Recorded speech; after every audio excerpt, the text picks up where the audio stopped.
I took my fiance's laptop in for repair. The technician locked the door and whispered, "Cancel the wedding and change the locks right now." Confused, I asked, "Why are you saying that?" He opened a hidden folder. "What I saw in those photos made my blood run cold. I'm glad to have you here. Follow my story until the end and comment the city you're watching from so I can see how far my story has reached. I never thought a simple laptop repair would change everything." The morning started like any other Tuesday in our quiet Denver suburb. Claire had left early for her marketing job, kissing my cheek and mumbling something about a client presentation. Her silver Dell laptop sat on the kitchen counter, the screen flickering with that annoying blue light that meant trouble. "The screen keeps going black," she had said the night before, frustration evident in her voice. "I can't afford to lose my work files right now." I offered to take it to TechFix, the small repair shop downtown that had helped me with computer issues before. Claire hesitated for a moment, her fingers drumming against the granite countertop, but then smiled and handed me the power cord.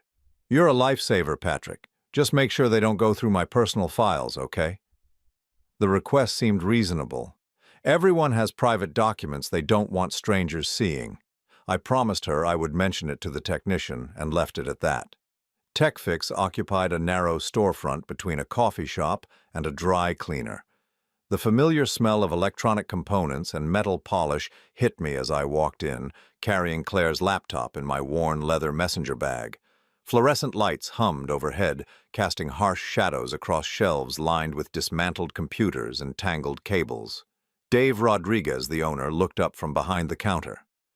We had developed a comfortable rapport over the years. He was maybe 55, with graying hair and the patient demeanor of someone who had spent decades solving other people's technology problems. "Patrick, what brings you in today?" I set the laptop on the counter. "Claire's machine. Screen keeps cutting out." Dave nodded, opening the laptop and pressing the power button. The Dell logo appeared, flickered, then went black. He tried again with the same result. "Probably a loose connection in the display cable. Should be a straightforward fix. Give me about 2 hours?" "Perfect.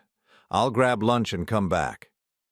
I handed him my business card with my cell phone number and left. The autumn air was crisp, carrying the scent of burning leaves from somewhere in the neighborhood. I spent the time running errands, completely unaware that my life was about to take a devastating turn. When I returned to TechFix at 2:30, something felt different. Dave looked up as the door chimed, but instead of his usual friendly greeting, his expression was serious, almost troubled. "Patrick, we need to talk." My stomach tightened. "Is the laptop beyond repair?"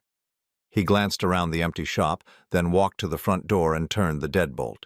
The click echoed in the small space. The hardware issue was simple. Loose display cable, just like I thought. But while I was testing the system to make sure everything worked properly, I found something else. Dave led me to his workstation in the back corner. Claire's laptop sat open, the screen now working perfectly. But what I saw displayed made my blood run cold. "I have to run diagnostic software on every machine that comes through here," Dave explained, his voice lower now. "Sometimes it picks up deleted files, corrupted data, things like that. Usually it's just work documents or family photos, but this..." The screen showed a folder labeled P Documentation. Inside were dozens of files with names like Bank Statements July, Personal Calls Transcribed, and Daily Routine. Notes. My hands began to shake. "What is this?" Dave clicked on one of the photo files. It opened to reveal a picture of me sleeping in my own bed, taken from what must have been the doorway of our bedroom. The timestamp showed it was from last week. "There are more," Dave said quietly. He showed me photos of documents from my home office, bank statements, insurance papers, even copies of correspondence with my lawyer about estate planning. Someone had photographed these when I wasn't home, and that someone had access to my house. "Dave, I don't understand. Why would Claire..." "Look at this one." He opened another file. It was a photograph of my father's old leather portfolio, the one I kept locked in my desk drawer. The portfolio contained documents related to the inheritance I had received after his death 17 years ago, property deeds, investment account information, and the details of a trust fund he had established. I sank into the chair beside Dave's workstation, my mind racing. Someone has been in my house going through my private things. Not someone, Dave said gently. The metadata on these photos shows they were all taken with the camera built into this laptop, Claire's laptop. The words hit me like a physical blow. My fiancée, the woman I had trusted with everything, had been systematically documenting my private life without my knowledge. But why? There's more, Dave continued, his expression growing more concerned. Audio files. He clicked on a folder labeled Conversations. Inside were dozens of audio files with dates and times. Dave selected one from 3 days ago and pressed play. My own voice filled the small repair shop. The trust fund matures next year. It'll be worth about $400,000 by then, plus the house appreciates every year. Then Claire's voice. That's wonderful, honey. Your father really provided well for you. It was a conversation we had during dinner, one where I thought I was simply sharing financial information with my future wife. Now, hearing it played back in this context, it felt like evidence being gathered for some unknown purpose. She's been recording your private conversations, Dave said. Personal stuff about your finances, your family, your daily routines. Patrick, this isn't normal relationship behavior. This is surveillance. I stared at the screen, trying to process what I was seeing. The woman I planned to marry in 6 months, the person I shared my bed with every night, had been treating me like a subject under investigation. Why would you show me this? I asked, my voice barely above a whisper. Dave closed the laptop and looked directly at me. Because I've seen this before. About 3 years ago, a woman brought in her boyfriend's computer.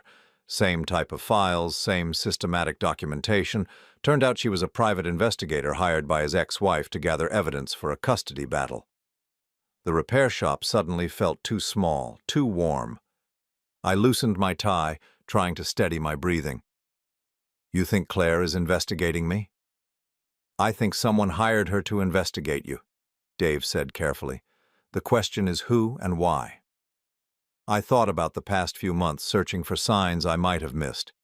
Claire's questions about my family history, her interest in my financial planning, the way she sometimes seemed to be listening to my phone calls even when she appeared to be watching television. What should I do? Dave handed me a flash drive. I copied everything onto this before I called you. Don't let her know you've seen any of it. Act normal until you figure out what's really going on. I pocketed the drive, my hands still trembling slightly. And the laptop? I'll tell her the repair took longer than expected. Give you some time to think. As Dave unlocked the front door, he placed a hand on my shoulder. Patrick, be very careful. People who go to this much trouble to gather information about someone usually aren't planning anything good. I walked out of TechFix into the late afternoon sunlight, but everything looked different now. The familiar streets of my neighborhood felt foreign, threatening. I had entered that repair shop as a man with a simple computer problem. I was leaving as someone whose entire world had been turned upside down. The drive home took forever. Every red light gave me more time to think, to question everything I thought I knew about my relationship with Claire. How long had this been going on? What did she plan to do with all that information? And most importantly, who was paying her to spy on me? When I pulled into my driveway, I sat in the car for several minutes, staring at the house I had called home for the past 8 years. The white colonial with its blue shutters and well-maintained garden had always represented security and stability. Now it felt like a stage set where I had been performing unknowingly for an audience I couldn't see. I climbed the 3 steps to my front porch, keys jangling on the military-style keychain my father had given me years ago. As I unlocked the front door, I wondered if Claire was already inside, waiting to ask about her laptop repair. But the house was empty, filled only with the familiar sounds of settling wood and the hum of the refrigerator. I walked through the rooms I knew so well, seeing them now through different eyes. Had she photographed things in the living room too? Had she been through my bedroom dresser, my closet, my bathroom medicine cabinet?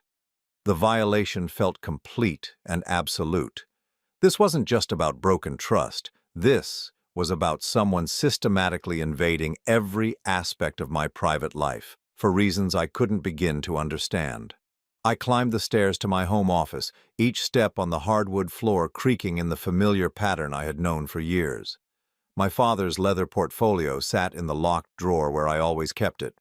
I pulled it out and opened it, running my fingers over the documents inside. These papers represented everything he had worked for, everything he had left me to build a secure future. Now someone was using that information against me, and the person I trusted most was the one gathering it. I spent that entire evening moving through my own house like a stranger, hyper-aware of every sound, every shadow. When Claire's key turned in the front door at 7:15, I was sitting at the kitchen table with a cup of coffee and the newspaper spread in front of me, trying to appear normal. "Hey, honey," she called out, her voice carrying the usual warmth that had once comforted me. Now it sounded calculated, performed. "Hey yourself, how was the presentation?"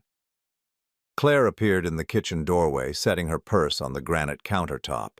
She wore her navy blue blazer, the one she saved for important client meetings, and her blonde hair was pulled back in the professional style she preferred for work.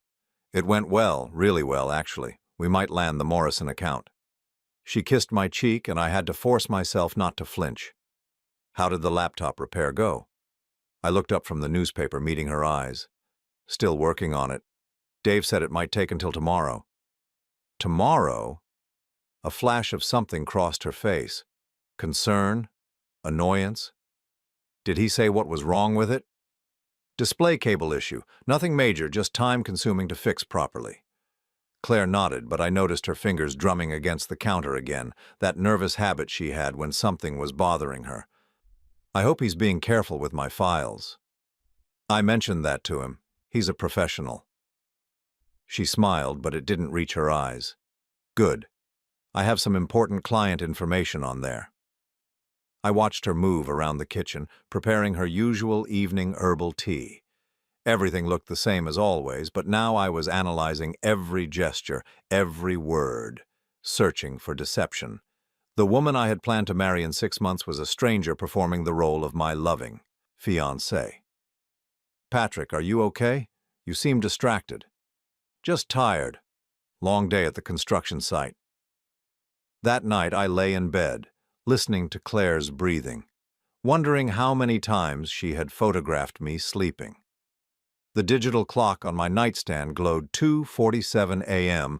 when I finally gave up on sleep and crept downstairs to my office. I closed the door quietly and turned on the desk lamp, then pulled out the flash drive Dave had given me.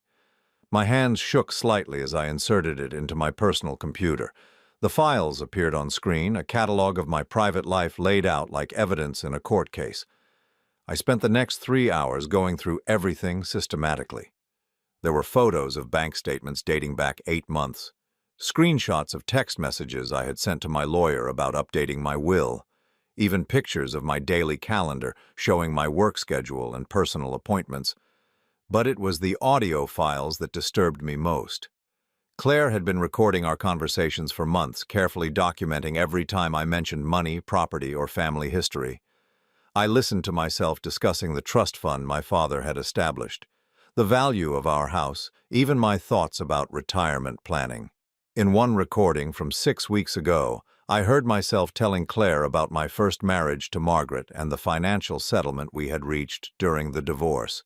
"She wanted half of everything," my recorded voice explained, "but since the inheritance came after our divorce was finalized, she had no legal claim to it. Still makes her angry, though." Claire's response on the recording was sympathetic. "That must have been difficult for you. Do you think she's still resentful about the money?" At the time, I had appreciated her interest in my past. Now her questions seemed designed to extract specific information, but information for whom? I closed the laptop and sat back in my father's old desk chair, staring at the framed photograph on the wall. It showed him and me at my college graduation, both of us smiling broadly. He had been so proud that day, talking about the future he was helping to secure for me through careful financial planning. "I want to make sure you never have to worry about money the way I did when I was young," he had told me that day. "This inheritance will give you choices, son, real freedom." Now someone was using his gift to me as a weapon, and I didn't understand why. The next morning I called in sick to work and spent the day researching private investigators in the Denver area. If Dave was right about Claire being hired by someone, there might be a paper trail. But after hours of searching online directories and making discreet phone calls, I found nothing that connected her to any investigative agencies. Around noon, my phone rang. Margaret's name appeared on the screen, and my stomach dropped. My ex-wife and I hadn't spoken in over 2 years, not since she had tried to contest my father's will in court. "Patrick, I hope I'm not interrupting anything important." Her voice was carefully neutral, the tone she used when she wanted something. "Margaret, this is unexpected. I was hoping we could talk. There are some things about our divorce settlement that I think we should revisit." I gripped the phone tighter. The settlement was finalized 18 years ago. There's nothing to revisit. "Circumstances change, Patrick. I've been talking to a lawyer, and there might be some irregularities in how certain assets were disclosed." My blood ran cold. "What are you talking about?" "The inheritance from your father. There's a question about whether it was properly reported during our proceedings." I stood up from my desk chair, pacing to the window. "Margaret, the inheritance came 3 years after our divorce was final. You know that. But the trust fund was established while we were still married. My lawyer thinks that creates a gray area." "Your lawyer is wrong." There was a pause. Then Margaret's voice took on a sharper edge. "We'll see about that. I think you'll find that I have more information about your financial situation now than I did back then." The line went dead. I stared at the phone, my mind racing. Margaret's timing couldn't be coincidental. She was talking about having new information about my finances at the exact same time that someone was systematically documenting every aspect of my financial life. I thought about Claire's questions over the past few months, her interest in my family history, her curiosity about my first marriage. She had seemed genuinely interested in getting to know me better, but now I wondered if she had been gathering ammunition for Margaret's legal challenge. That afternoon, I drove back to TechFix. Dave looked up as I entered, and his expression immediately grew concerned. "Patrick, I wasn't expecting you back so soon. I need to ask you something. Yesterday, you said you'd seen this kind of surveillance before. Can you tell me more about that case?" Dave glanced around the empty shop, then gestured for me to follow him to the back workstation. "The woman I mentioned, she brought in her boyfriend's computer about 3 years ago. Same type of files, same systematic documentation. She claimed she was worried he was cheating on her, but the scope of the surveillance was way beyond that." "What happened?" "About a week later, the boyfriend came in asking about the same computer. Said his girlfriend had taken it for repair. When I told him what I'd found, it turned out she had been hired by his ex-wife to gather evidence for a custody modification hearing." My worst fears were being confirmed. "Did the ex-wife win her case?" "Yes and no. The surveillance gave her ammunition, but it also backfired when the court found out about the deceptive tactics. The judge was not pleased." Dave opened a desk drawer and pulled out a small digital recording device. "Look, I probably shouldn't be telling you this, but if someone is building a case against you, you need to protect yourself. Document everything, record conversations, create your own evidence trail." I took the device, feeling its weight in my palm. "You think I should spy on the person who's spying on me? I think you should be prepared to defend yourself against whatever's coming." That evening, Claire returned home at her usual time, but something felt different. She was more attentive than usual, asking detailed questions about my day, my work, my plans for the weekend. Her interest felt forced, like an actress who was trying too hard to sell her performance. "The laptop should be ready tomorrow," I told her as we sat down to dinner. "Dave called this afternoon." "Oh, good. I really need it back." She paused, cutting her chicken with precise movements. "Patrick, can I ask you something?" "Sure." Have you ever thought about what would happen to your father's trust fund if something happened to you? I mean, who would inherit it? The question hit me like ice water. Why would you ask that? Claire's cheeks flushed slightly. I just wondered. We're getting married soon, and I thought maybe we should discuss our financial futures more openly. I studied her face, looking for any sign of deception. The trust goes to my estate. Since I don't have children, it would be distributed according to my will. And your will leaves everything to you after we're married. The words felt strange coming out of my mouth now. Claire, why are you asking about this? She reached across the table and squeezed my hand. I'm sorry, I didn't mean to sound morbid. I guess I've just been thinking about our future together, and I want to make sure I understand everything. I squeezed back, forcing a smile. We can review all the financial stuff with my lawyer before the wedding if you want. That would be great. But as we finished dinner, I noticed Claire glancing at her phone repeatedly, as if she were waiting for an important message. When it finally buzzed, she excused herself to the bathroom, taking the phone with her. I sat alone at our kitchen table, surrounded by the remnants of a meal that had tasted like cardboard, and realized that I was living with someone who was systematically betraying me for reasons I still didn't fully understand. The woman I loved was leading a double life, and tomorrow I would have to decide whether to confront her or continue pretending that everything was normal while I figured out her true agenda. Either choice felt like stepping off a cliff into darkness. But one thing was becoming clear. Margaret's phone call hadn't been a coincidence, and Claire's surveillance wasn't just curiosity. Someone was building a case against me, and the person sleeping next to me every night was gathering the evidence they needed to destroy everything my father had worked to leave me. The laptop sat on the kitchen counter like a ticking bomb. Claire had picked it up from TechFix that morning, thanking me profusely for handling the repair. She seemed relieved to have it back, immediately checking her files and muttering about catching up on work. I watched her every move, the recording device Dave had given me feeling heavy in my pocket. "Everything look okay?" I asked, trying to keep my voice casual. "Perfect. Dave did a great job." She closed the laptop and smiled at me. "I'll be working late in the office tonight. Big presentation tomorrow." After she left for work, I sat at my kitchen table staring at the morning newspaper without reading a word.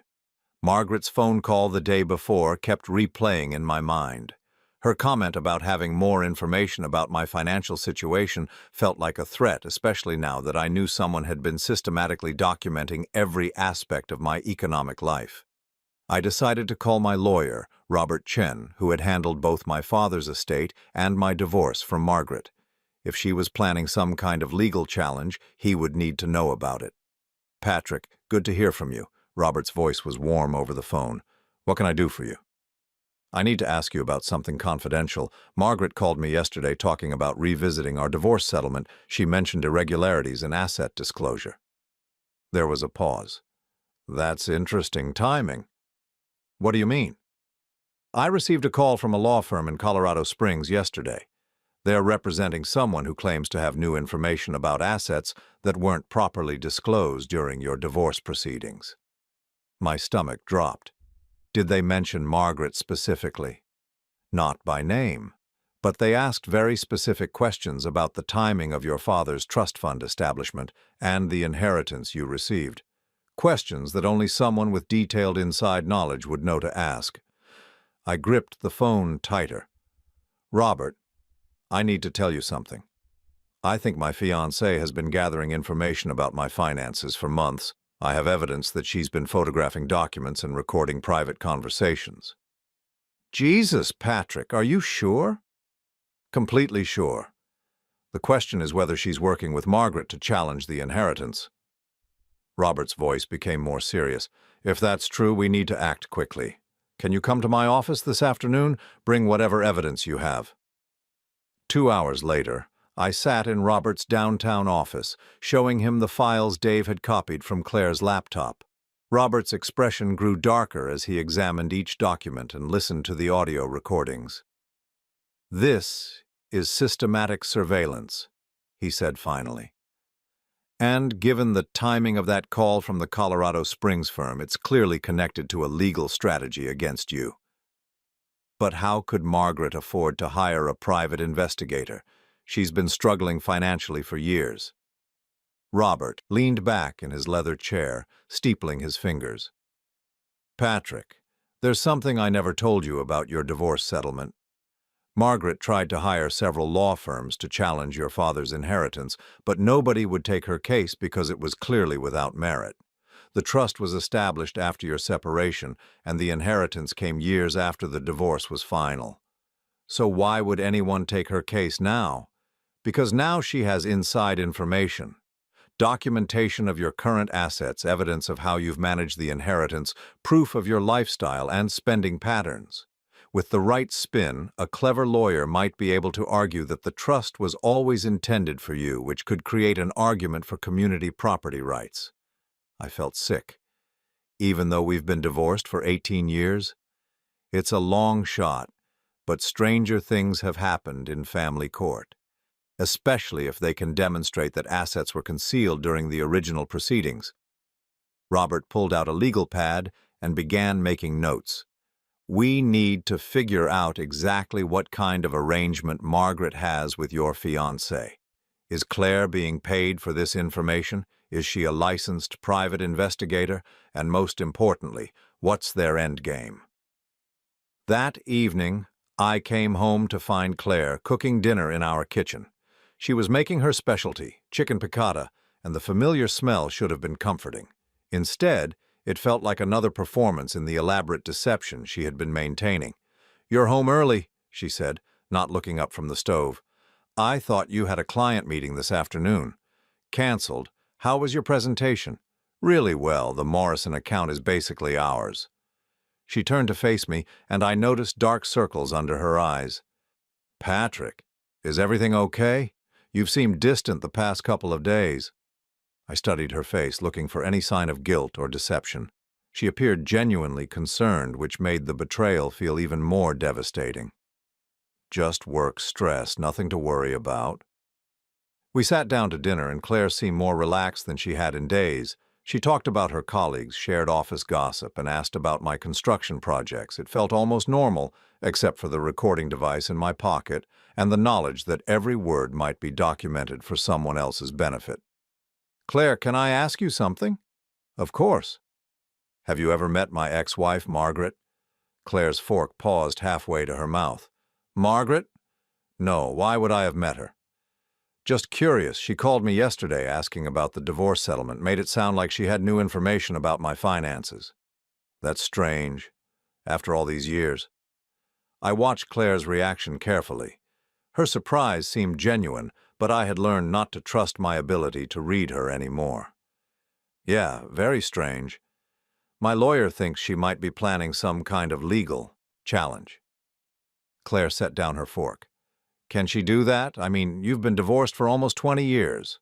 Probably not successfully, but people try desperate things when they're struggling financially." "Is she struggling?" The question felt loaded, though I couldn't pinpoint why.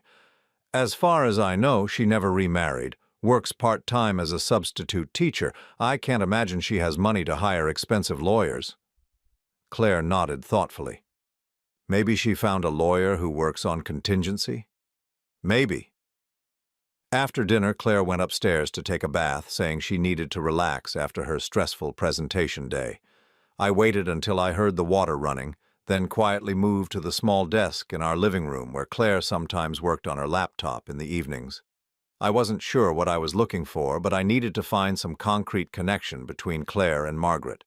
The desk drawers were locked, which struck me as odd.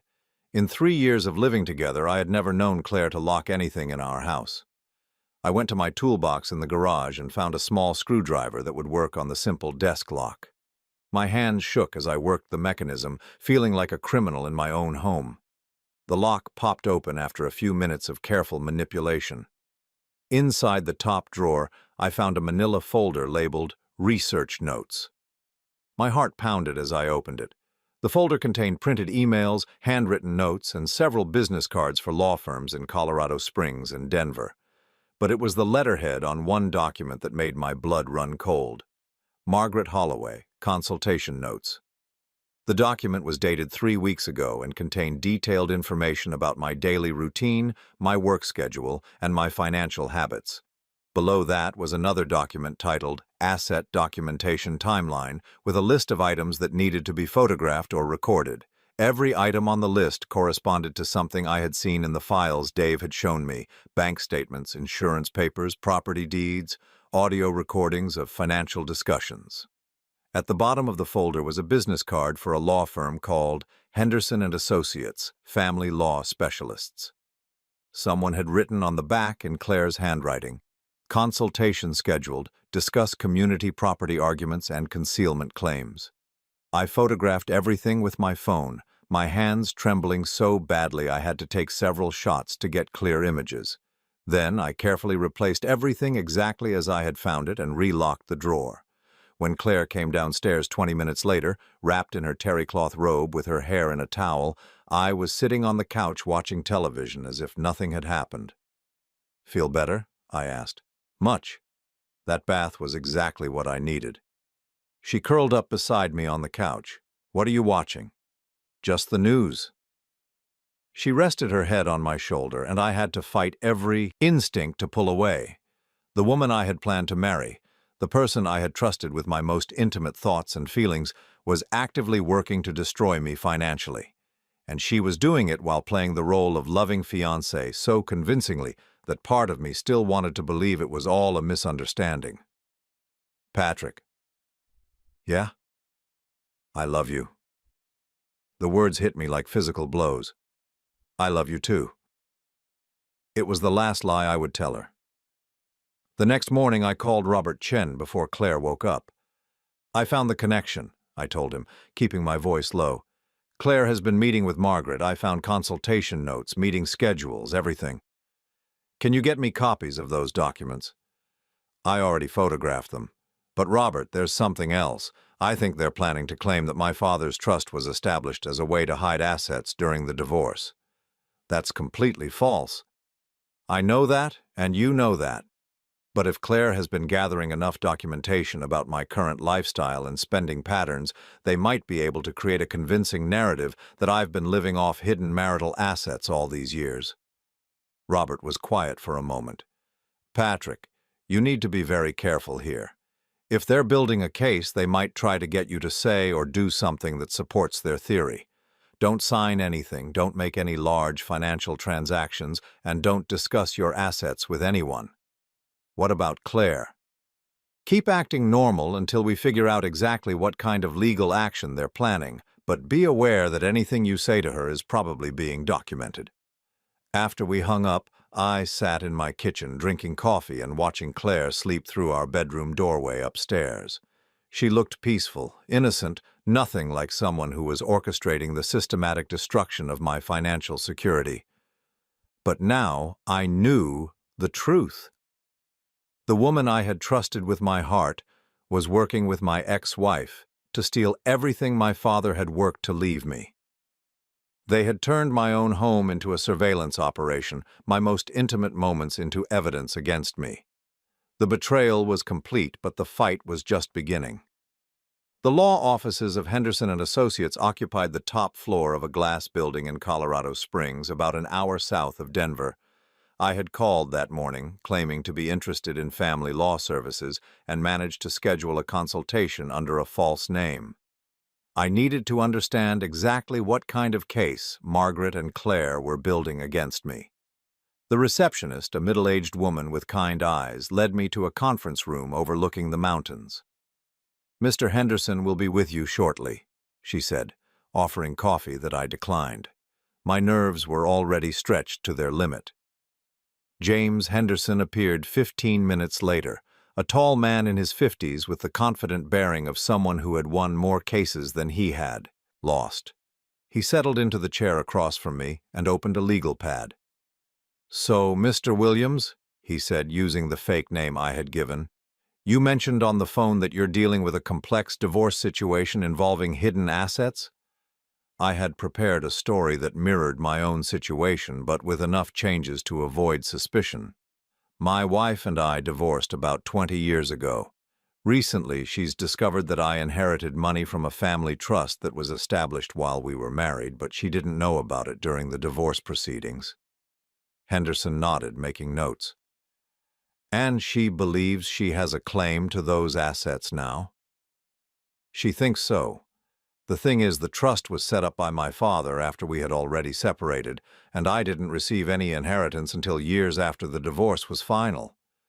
But the trust was technically established during the marriage? Yes, but I had no knowledge of it at the time and no access to the funds until much later. Henderson leaned back in his chair, steepling his fingers. That's an interesting case. Normally, assets acquired after separation aren't subject to division, but if we can demonstrate that the trust was always intended for you and that its existence was concealed during the original proceedings, there might be grounds for a claim. My stomach tightened. Even after 20 years? Colorado has specific statutes regarding fraud or concealment in divorce proceedings. If we can prove that assets were hidden or misrepresented, there's potential for reopening the settlement. Of course, we would need substantial evidence of the concealment and documentation of how those assets have been used since the divorce. What kind of evidence? Financial records, lifestyle documentation, proof that the hidden assets provided a standard of living that wouldn't have been possible with the disclosed income. Ideally, we'd want inside access to current financial information to build a comprehensive picture. I felt sick. This was exactly the strategy Margaret and Claire were pursuing, and Henderson was practically giving me their playbook. Has anyone ever successfully challenged a divorce settlement after this long? It's rare, but yes. Just last year, we reopened a 15-year-old divorce when the ex-wife proved her husband had hidden a trust fund worth over $800,000. She received a substantial settlement. Henderson leaned forward. The key is documentation. If your wife has detailed information about your current assets and lifestyle, and if she can demonstrate a pattern of concealment, she might have a viable case. I thanked Henderson and left his office with a clear understanding of the threat I was facing. Margaret and Claire weren't just gathering information for harassment purposes, they were building a legitimate legal case that could cost me hundreds of thousands of dollars. On the drive back to Denver, I called Robert Chen. They're serious, I told him. I just spoke with Margaret's lawyer. They're planning to claim that my father's trust was a concealed marital asset, and they think they have enough evidence to reopen the divorce settlement. Based on what? Based on 3 years of surveillance by Claire. They have documentation of my lifestyle, my spending patterns, my current assets. Henderson thinks they might have a viable case. Robert's voice was grim. We need to get ahead of this. Can you come to my office this afternoon and bring your father's original estate documents, everything related to the trust establishment? 2 hours later, I sat in Robert's office while he reviewed my father's papers. The leather portfolio that had once represented security and stability now felt like evidence in my own defense. This is actually good news, Robert said finally. Your father was meticulous about documentation. Look at this. He showed me a letter my father had written to his estate attorney, dated 6 months after my separation from Margaret but before our divorce was finalized. He specifically states that he's establishing the trust in response to your divorce to ensure that his assets don't become part of any marital property division. He was protecting your inheritance from Margaret, not concealing it. Will that hold up in court? It should. Your father clearly established the trust after the marriage had ended in practice, even if not legally. And look at this. Robert pulled out another document. The trust was designed so that you couldn't access the principal until your 40th birthday. Margaret can't claim you were living off hidden assets when you had no access to them for most of the time since your divorce. I felt a flicker of hope. So their case is weak? Their legal case is weak, but that doesn't mean they can't cause serious damage. Even if they ultimately lose, the legal fees alone could cost you tens of thousands of dollars, and there's always the possibility that a sympathetic judge might find some merit in their arguments. Robert pulled out a fresh legal pad. We need to go on the offensive. Document everything you know about Claire's surveillance. Create a timeline of her deceptive behavior. And most importantly, we need to expose their collaboration before they can present themselves as innocent parties seeking justice. How do we do that? Very carefully. We need irrefutable proof that Claire was hired by Margaret specifically to gather evidence against you. If we can demonstrate that Margaret orchestrated this surveillance, it completely undermines their credibility. That evening, I returned home to find Claire in an unusually good mood. She was humming while she cooked dinner, and she seemed more relaxed than I had seen her in weeks. "Good day?" I asked, hanging my jacket in the hall closet. "Great day, really great." She turned from the stove with a bright smile. "The Morrison deal is officially ours, and my boss is talking about a promotion." "Congratulations." As we ate dinner, Claire seemed almost giddy with excitement. She talked about her future at the marketing firm, about potential raises and increased responsibilities. But underlying her enthusiasm, I detected something else: relief, as if some burden had been lifted from her shoulders. "Claire, can I ask you something?" "Sure." "Are you happy with our engagement? I mean, really happy?" The question seemed to surprise her. "Of course I'm happy. Why would you ask that?" "I don't know. Sometimes I feel like you're holding something back from me." Claire reached across the table and took my hand. "Patrick, I love you. I can't wait to be your wife." But as she said it, I noticed her eyes flicking toward her phone, which had been buzzing with messages throughout dinner. "Popular tonight," I observed. "Just work stuff, you know how it is." After dinner, Claire excused herself to make some phone calls related to her promotion discussion. I used the opportunity to retrieve the recording device Dave had given me and hide it in the living room where Claire often took her private calls. 20 minutes later, she came downstairs and settled into her favorite chair with her phone. I retreated to the kitchen but stayed close enough to ensure the recording device would pick up her conversation. "It's done," I heard her say. "The consultation went well today, and Henderson thinks we have a strong case." My blood ran cold. She was talking to someone about the legal consultation. "No, Patrick doesn't suspect anything." The laptop repair scared me for a few days, but the technician didn't mention finding anything unusual. There was a pause while the other person spoke. "Margaret, I know this has been difficult for both of us, but we're almost finished. Henderson wants to file the paperwork next week." "Margaret." Claire was talking directly to my ex-wife.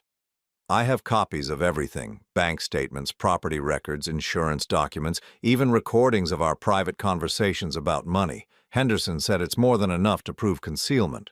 Another pause. "The engagement ring alone is worth $15,000. Combined with the house improvements and the vacation spending, we can demonstrate that he's been living well beyond his disclosed income for years." I felt nauseous. They were using my gifts to Claire, my investments in our shared life, as evidence that I had been hiding assets from Margaret. "I know this is awkward, but it's almost over. Once the settlement is finalized, we can both move on with our lives." Settlement. They were already talking about a settlement as if it were a foregone conclusion. "No, I can't keep doing this much longer. Living with him every day, pretending to love him, it's getting harder. But Henderson said we need just a few more weeks to finalize the documentation." The words hit me like physical blows. She was finding it difficult to pretend to love me. Our entire relationship, everything I thought we had built together, was an elaborate deception designed to gather evidence for Margaret's legal case. "I'll call you tomorrow after I get the final bank statements copied. And Margaret, thank you for giving me this opportunity. The money you're paying me has really helped with my student loans." Money. Margaret was paying Claire to spy on me, to live with me, to pretend to be my fiancé while systematically documenting everything that could be used against me in court. Claire ended the call and returned to the kitchen where I was pretending to clean dishes. "Everything okay?" I asked. "Perfect. Just touching base with a colleague about tomorrow's projects." She kissed my cheek and headed upstairs. "I'm exhausted. Going to bed early tonight." I waited until I heard the bedroom door close, then retrieved the recording device. The conversation I had just overheard was clear and damning. Claire wasn't just gathering information for Margaret, she was being paid to do it. Our entire relationship was a business arrangement designed to defraud me of my inheritance. But now I had proof, and tomorrow I would start building my own case. The war was far from over, but for the first time since this nightmare began, I felt like I had a weapon to fight back. I spent 3 sleepless days preparing for what I knew would be the most difficult conversation of my life. Robert Chen had helped me organize all the evidence. The recording of Claire's phone call with Margaret, the photographs of the documents from her desk, and the files Dave had recovered from her laptop. We had built an airtight case proving that Claire had been hired to conduct surveillance against me, but I needed more than evidence. I needed a confession that would completely destroy their legal strategy. Robert had advised against confronting Claire directly. "Let the lawyers handle this," he said. "Don't give them any ammunition to claim you intimidated or threatened her." But I couldn't let this continue. Every day I spent living with Claire, pretending our relationship was real, felt like another violation. She was sleeping beside me each night while planning to take everything my father had worked to leave me. The betrayal was eating me alive. On Thursday evening, I made my decision. Claire was working late at the office, supposedly preparing for another client presentation. I used the time to set up recording equipment in multiple locations throughout our house. If she was going to continue documenting our private conversations, I would return the favor. When Claire came home at 8:30, I was sitting at our kitchen table with a glass of wine and a folder containing printouts of all the evidence I had gathered. "Hey, honey," she said, dropping her purse by the door. "Sorry I'm so late. The Morrison presentation is turning into a monster project. Claire, we need to talk." Something in my voice must have alerted her because she stopped in the doorway, studying my expression. "Is everything okay?" "Sit down." She hesitated, then moved to the chair across from me. I noticed her glancing at the folder, trying to read the documents that were partially visible. "I know about Margaret," I said quietly. Claire's face went pale, but she kept her voice steady. "What about Margaret?" "I know about the money she's paying you. I know about Henderson and Associates. I know about the surveillance you've been conducting for the past 8 months. For a moment, Claire said nothing. She sat perfectly still, as if calculating her next move. Then she let out a shaky breath. "Patrick, I can explain." "I'm sure you can. But first, I want you to hear something." I pulled out my phone and played the recording of her conversation with Margaret from 2 nights earlier. As her own voice filled our kitchen, discussing how difficult it was to pretend to love me, Claire's carefully maintained composure finally cracked. "Oh, God," she whispered, covering her face with her hands. "Living with him every day, pretending to love him, it's getting harder," I quoted. "Those were your exact words, Claire." She looked up at me, tears streaming down her face. "Patrick, please let me explain. It's not what it sounds like." "Then explain." Claire wiped her eyes, trying to compose herself. "Margaret approached me about 6 months before we met. She said you had hidden assets from her during the divorce, that she deserved a share of your father's inheritance. She offered me $25,000 to get close to you and document your financial situation. The casual way she admitted to being paid to seduce me felt like another slap. And you agreed? I needed the money. My student loans were crushing me, and my job barely covered my expenses. $25,000 seemed like enough to change my life. So our entire relationship was a business transaction?" Claire shook her head frantically. "No, that's not true. At first, yes, it was just about the money. But Patrick, I fell in love with you. Everything between us became real." I studied her face, looking for any sign of sincerity. "If you fell in love with me, why did you continue gathering evidence? Why didn't you tell Margaret the deal was off?" "Because I was scared. Margaret said if I backed out, she'd expose what I had already done. She'd tell you everything, ruin my career, maybe even file criminal charges for invasion of privacy.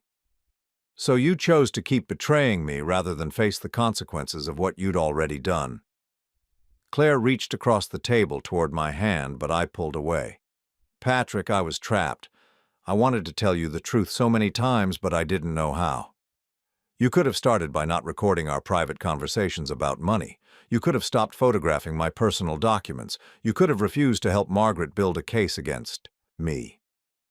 I know it was wrong." Claire's voice broke. "But by then I was in too deep. Margaret had evidence that I'd been spying on you. She could have destroyed my life." I opened the folder and pulled out copies of the consultation notes I'd found in her desk. "Tell me about Henderson and Associates." Claire stared at the papers, her face going white again. "How did you find those?" "That's not important. What's important is that you and Margaret are planning to file a legal challenge next week claiming that my father's trust was a concealed marital asset." "Margaret is planning that. I'm just providing information." "Information you gathered by lying to me for almost a year. Claire, do you understand what you've done? You've turned our entire relationship into evidence for a fraudulent lawsuit." Claire broke down completely, sobbing into her hands. "I never wanted it to go this far. I thought Margaret just wanted proof that you were doing well financially. I didn't know she was planning a lawsuit until a few weeks ago. But you continued helping her. What choice did I have? She already had everything she needed. Walking away wouldn't have changed anything."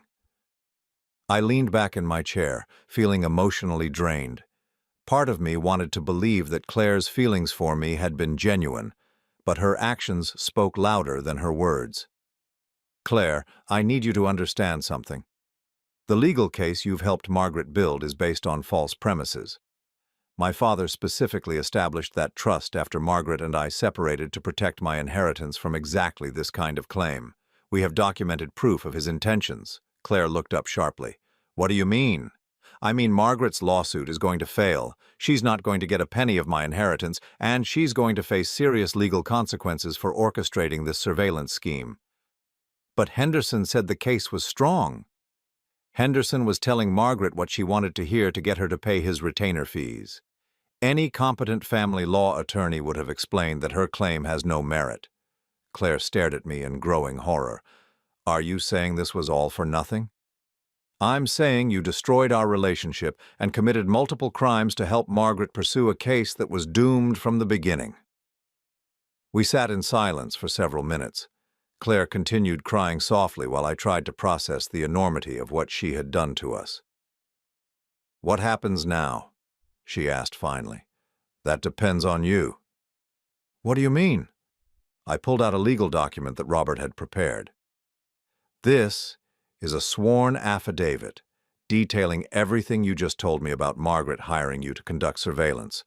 If you sign it, it will completely destroy her legal case and protect me from any future claims." Claire read through the document, her hands shaking. "If I sign this, Margaret will know I betrayed her." "You already betrayed her when you fell in love with me, and you betrayed me when you continued helping her even after you claimed to love me. Now you have to choose which betrayal you're willing to live with." "What if I refuse to sign?" "Then I'll turn over all the evidence I've gathered to the police and let them decide whether to file charges for invasion of privacy, wiretapping, and conspiracy to commit fraud.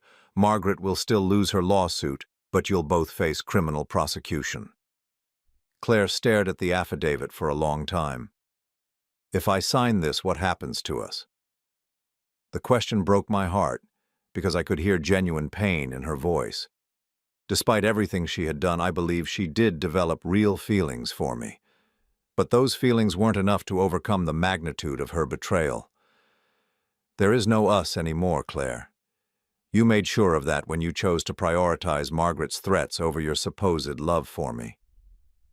She nodded slowly, tears still streaming down her face.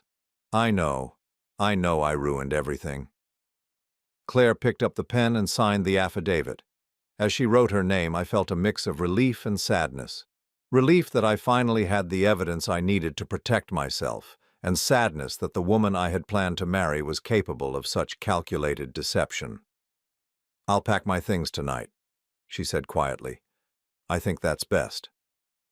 As Claire headed upstairs to gather her belongings, I sat alone in our kitchen surrounded by the evidence of her betrayal. The house that had once felt like a home now felt like a crime scene where my trust had been murdered. But for the first time in weeks, I also felt something else. Freedom. The elaborate deception was finally over. The surveillance had ended. The threat to my inheritance was neutralized. Tomorrow, I would face the aftermath of this nightmare. Tonight, I would begin the process of reclaiming my life. An hour later, Claire came downstairs with 2 suitcases and a box of personal items. She paused at the front door, looking back at me with tears in her eyes. "Patrick, I really did love you. That part was real." I met her gaze, feeling nothing but emptiness. "I know you think that's true, Claire, but real love doesn't involve recording someone's private conversations and photographing their personal documents. What you felt might have been genuine, but it wasn't love." She nodded, understanding that there was nothing left to say. "I'm sorry. For everything."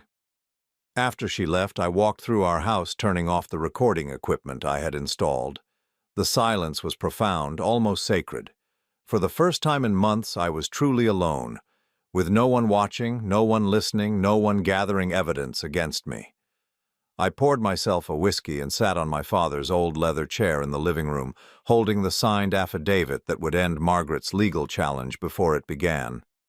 Tomorrow, Robert would file the necessary paperwork to protect my inheritance permanently. But tonight I would simply sit in my own house in complete privacy and begin to heal from the deepest betrayal I had ever experienced. 3 months after Claire walked out of my life, I stood in Robert Chen's office watching him file the last of the legal documents that would forever protect my inheritance from Margaret's fraudulent claims. The sworn affidavit Claire had signed had been devastating to their case. Henderson and Associates had withdrawn as Margaret's counsel within days of receiving it, and no other attorney would touch her claim. "It's over," Robert said, closing the file folder. "Margaret's case is officially dismissed with prejudice, meaning she can never file this type of claim again. The court also issued a restraining order preventing any future harassment related to your father's estate." I felt a weight lift from my shoulders that I hadn't realized I'd been carrying. For months I had lived with the constant threat of losing everything my father had worked to leave me. Now, finally, that threat was gone. What about the criminal charges against Claire? The district attorney decided not to prosecute. Since she cooperated fully and Margaret was clearly the architect of the scheme, they're treating her as more of a victim than a co-conspirator. She did face some consequences, though. Her employer terminated her when they learned about the surveillance activities. I nodded. Part of me felt sorry for Claire, despite everything she had done to me. She had made terrible choices, but she had also been manipulated by Margaret's desperation and false promises. And Margaret? Robert's expression grew more serious. "She's facing multiple charges: conspiracy to commit fraud, invasion of privacy, and witness tampering. Henderson also filed a complaint with the state bar alleging that she misrepresented facts to obtain legal representation. She's looking at potential jail time and significant financial penalties." "She brought it on herself." "Yes, she did. Patrick, you should also know that Margaret attempted to contact you several times through my office. She wants to apologize and discuss a settlement to avoid trial." I shook my head. "I'm not interested in hearing from her ever again. She made her choices 18 years ago when we divorced, and she made them again when she hired Claire to spy on me. I don't owe her forgiveness or settlement negotiations." Robert smiled. "I thought you'd say that. I'll make sure her attorney understands that all communication should go through my office." As I left Robert's building and walked to my car, I felt something I hadn't experienced in months: genuine peace.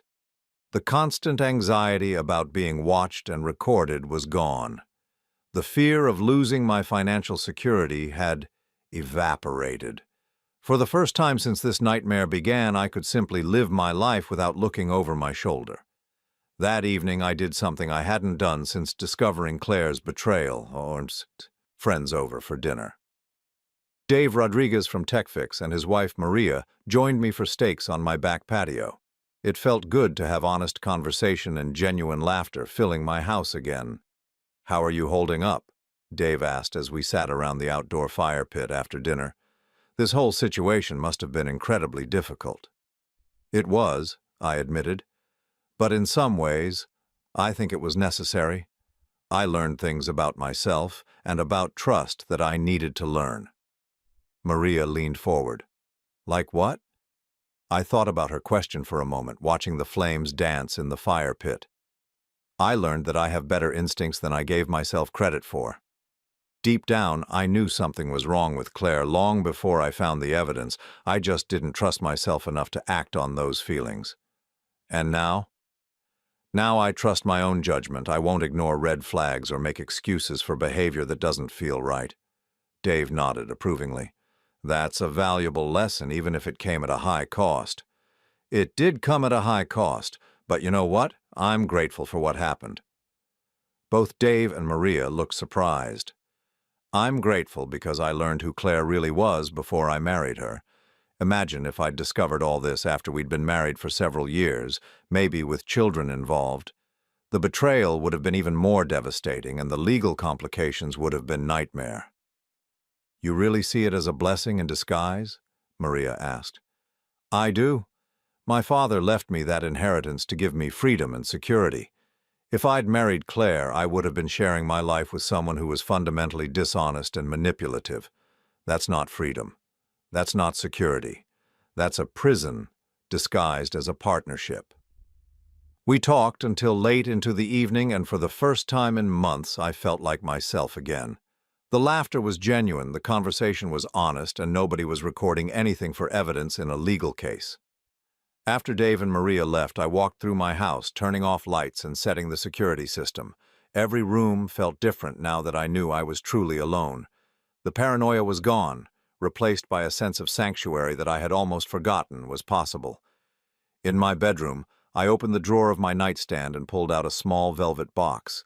Inside was the engagement ring I had given Claire, a 2-carat sapphire surrounded by diamonds that had cost me $15,000. She had returned it the night she moved out, placing it on the kitchen counter without a word. For weeks the ring had sat in my drawer like a monument to my poor judgment. But looking at it now, I felt something different. Instead of representing failure, it represented survival.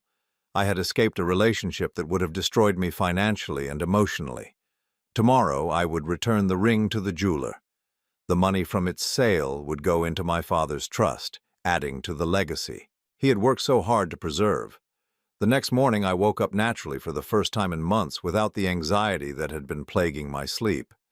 I made coffee, read the newspaper on my back patio, and enjoyed the simple pleasure of being alone with my thoughts. Around noon, my phone rang. The caller ID showed a number I didn't recognize, but something prompted me to answer. Patrick, this is Sarah Mitchell. I hope you remember me. Sarah Mitchell. We had dated briefly about 5 years ago before I met Claire. Sarah was a veterinarian who owned her own practice, a kind and intelligent woman I had liked very much but hadn't pursued seriously because I hadn't felt ready for a committed relationship at the time. Sarah, of course I remember you. How are you? I'm well, thank you. Patrick, I hope this isn't inappropriate, but I heard through mutual friends that your engagement ended. I wanted to reach out and see how you're doing. I smiled, touched by her concern. I'm doing much better than I expected, actually. It was the right decision, even though it was painful at the time. I'm glad to hear that. Listen, I know this might be forward of me, but would you be interested in having coffee sometime? I'd love to catch up and hear how you've been. The invitation caught me off guard, but in a pleasant way. I'd like that very much. We made plans to meet the following weekend at a cafe downtown. After we hung up, I realized that for the first time since Claire had left, I was looking forward to spending time with someone new, someone who had no hidden agenda, no ulterior motives, no connection to my past mistakes or my family's money. That afternoon, I drove to the cemetery where my father was buried. I hadn't visited his grave in over a year, partly because I had been so busy with work and wedding planning, and partly because the recent events had made me feel like I had somehow failed to honor his memory. His headstone was simple: Thomas Holloway, loving father and provider. I sat on the small bench nearby and told him about everything that had happened, about Margaret's scheme, about Claire's betrayal, about how close I had come to losing everything he had worked to leave me. "But it's okay now, Dad," I said aloud, feeling only slightly self-conscious about talking to his grave. "The inheritance is protected. The legacy you built is safe. And I finally understand what you meant when you said money gives you choices. You gave me the choice to walk away from people who only wanted to use me." A gentle breeze rustled the trees overhead, and I felt a sense of closure that had been missing for months. My father's gift to me wasn't just financial security. It was the freedom to demand honesty and respect in my relationships, knowing that I didn't need anyone else's approval or support to survive. As I drove home from the cemetery, I made a mental list of the changes I wanted to make in my life. I would be more selective about who I trusted with personal information. I would pay attention to my instincts when something felt wrong. I would value authenticity over convenience in my relationships. Most importantly, I would never again confuse loneliness with love or mistake companionship for genuine partnership. That evening, I cooked dinner for myself and ate it at my kitchen table while reading a book I'd been meaning to finish for months. The silence in my house was complete and peaceful. Nobody was recording my conversation because there was nobody else there to talk to. Nobody was photographing my documents because nobody else had access to my private spaces. For the first time in almost a year, I was completely and utterly free. Later, as I prepared for bed, I looked at myself in the bathroom mirror and realized that the man staring back at me was stronger than the one who had discovered Claire's betrayal 3 months ago. The experience had been devastating, but it had also been educational. I now knew exactly what I would and wouldn't accept in a relationship. I also knew that I didn't need to be in a relationship to be complete. My father's inheritance had given me financial independence, but the events of the past year had given me something even more valuable: emotional independence. As I turned off the lights and settled into bed, I felt grateful for the first time since this ordeal began. Grateful for Dave Rodriguez's honesty in showing me the surveillance files. Grateful for Robert Chen's legal expertise in protecting my inheritance. Grateful for my father's foresight in establishing a trust that couldn't be challenged successfully. And strangely grateful for Margaret's scheme, because it had revealed Claire's true character before I made the irreversible mistake of marrying her. Tomorrow would bring new possibilities. Maybe I would call Sarah and see if she wanted to move our coffee date to dinner. Maybe I would finally take the European vacation I'd been postponing for years. Maybe I would simply enjoy another peaceful day in my own home, surrounded by the security my father had worked so hard to provide. Whatever tomorrow brought, I would face it as a free man, with my integrity intact and my future secure. The nightmare was over, and the rest of my life could finally begin.